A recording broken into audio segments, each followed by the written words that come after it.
Hello, friends, welcome back to my channel. So, we were working with momentum trading strategies and we had made the L1H1, the L2H1, and the L2H2 series.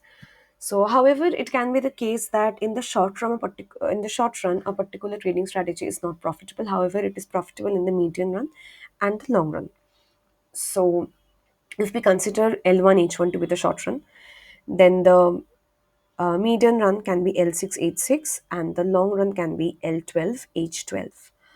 So here I had made the L1H1 and L2H1 and L2H2 in the last video. So I have created L6H6 and L12H12 here. You can look at the you can look at the data if you want. You can wait. It does not have the formula here.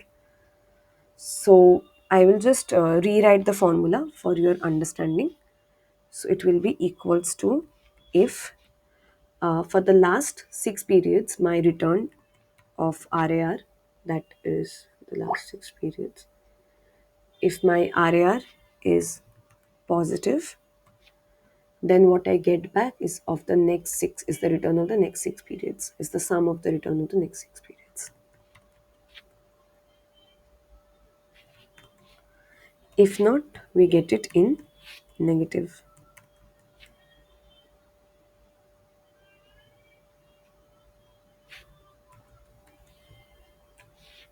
So here it is. So 1 minute. Oh, sorry. My C is the return series, and I am talking about the RAR series. So it will be my D column. Sorry.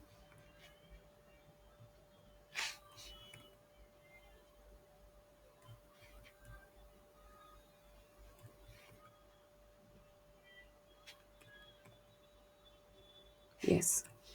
So here it is. So this is the formula. You can look at the formula bar. So I will just repeat. So I my look back is for 6 periods and my holding is for 6 periods. So I am saying that if the cumulative return of the last 6 months is positive, then I am buying the asset and my return is the return of the next 6 months, the cumulative return of the next 6 months because I'm holding it for 6 months. So if the sum of returns of the past 6 months is negative, then I'm selling the asset and then what I get is negative of the cumulative return of the next 6 months. So this is the formula and we need to take it to eViews. So so I have already brought it to eViews. We have L12H12 and we have L1H1 and we have L6H6. We have all of those data, right? So let us first create the frequency bandpass filters. So we'll do it for the Sensex return and the momentum trading strategy cycle. That is we can call it the TS cycle. Okay. So let's first go to return and create the frequency bandpass filters. We go to view.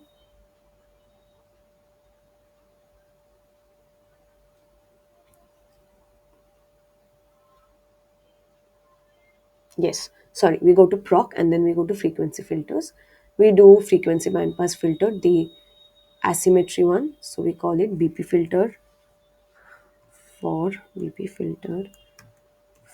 Sensex because we are working with Sensex data. Okay, so here it is.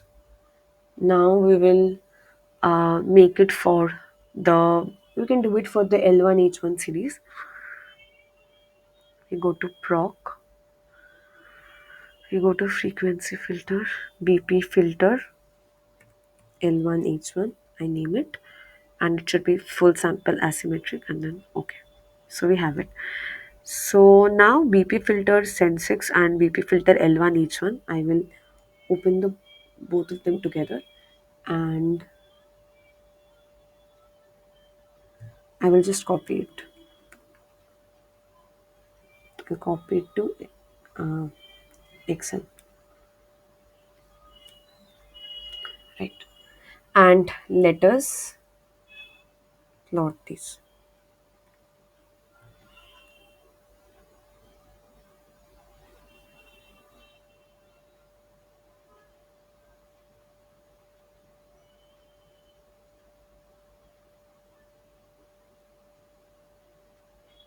So here we have the chart. So as you can see that the frequency band pass filter of Sensex is actually, I mean, both of them are kind of moving in a similar fashion completely.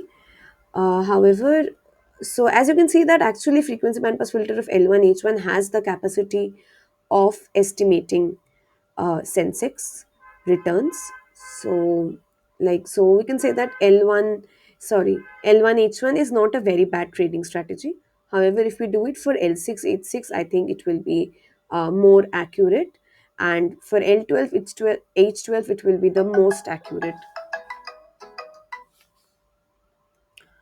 Okay.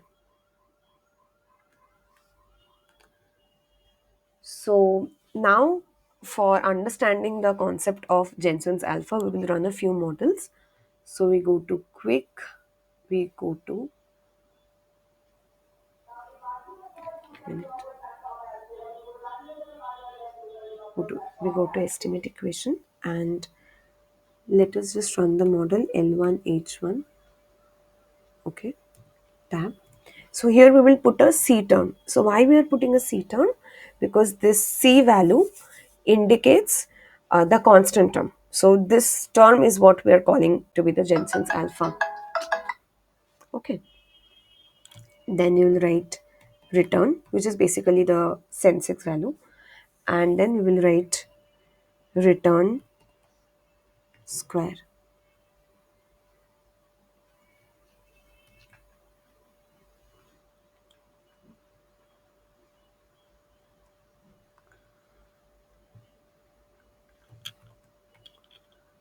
Okay.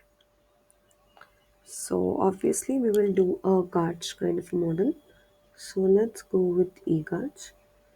So error distribution, let's put with students T, and we put okay.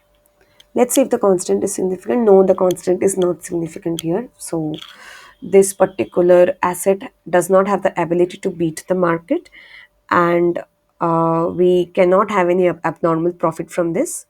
So let's see if we change the specification a bit, what can be done. So we do return -1.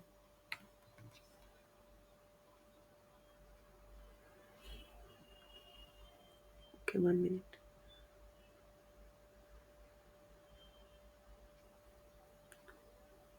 L1H1C, return -1 and return square. Okay. Let us estimate it with a Garch model and see if the C term is significant. Okay. So still now the C term is not significant.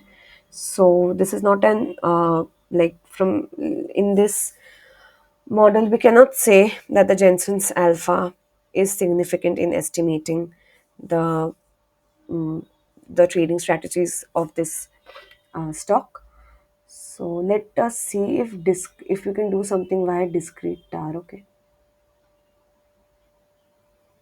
Let's go to quick estimate equation, and let's do L1 H1 C return -1 and return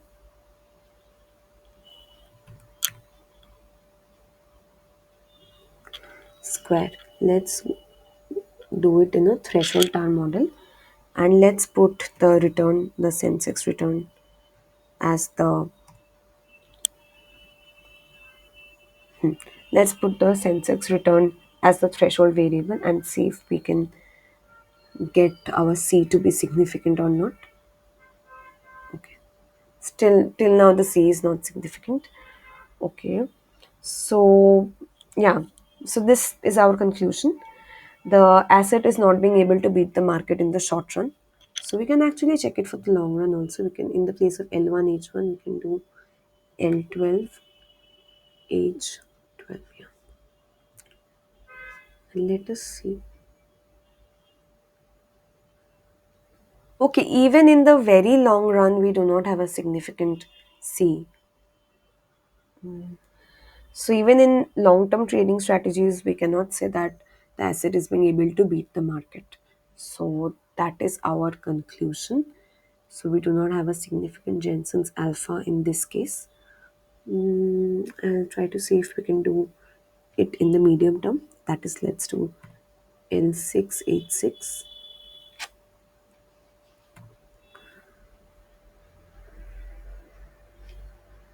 Yes, here it is significant though at a 10% level. So as we can see in the term, it is significant. So in the medium run, the trading strategies can beat the market. We can have abnormal kind of profits. We can do speculative activities in the medium run.